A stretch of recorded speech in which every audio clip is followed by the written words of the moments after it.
American philosopher of the 20th century Willard Van Orman Quine said, to be is to be the value of a variable, meaning to be actually has never been easy or simple for anyone because we are actually there and we are not there at the same time. And that means we are conscious and we are unconscious at the same time. We are present and we are not present, or we are simply absent from ourselves as well as from our actions and from our relationships and communications and encounters with others in one way or another.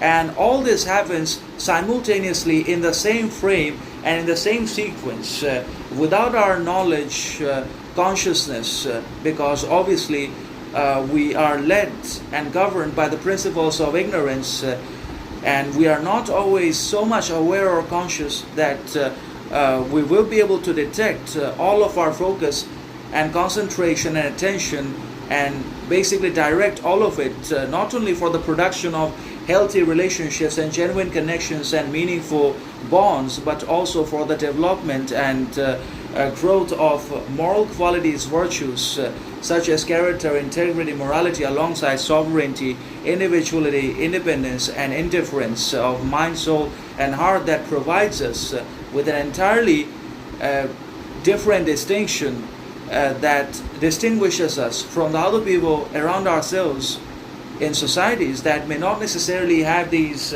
qualities and virtues and values. So to be is to be the value of a variable. So we are variables and we have values in one way or another. We are never complete. We are particulars in a system of whole. So the system is whole, the universe, and the moment may be considered to be whole and absolute, but we are a variable.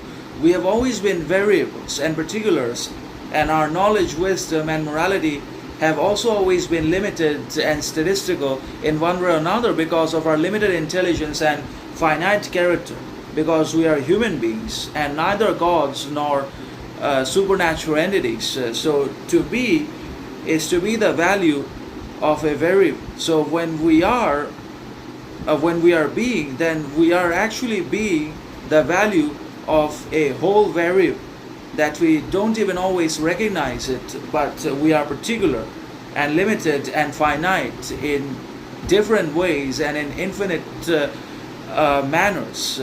But we always believe ourselves to be perfect and complete and absolute because we're led by arrogance and ignorance and superiority or inferiority complex.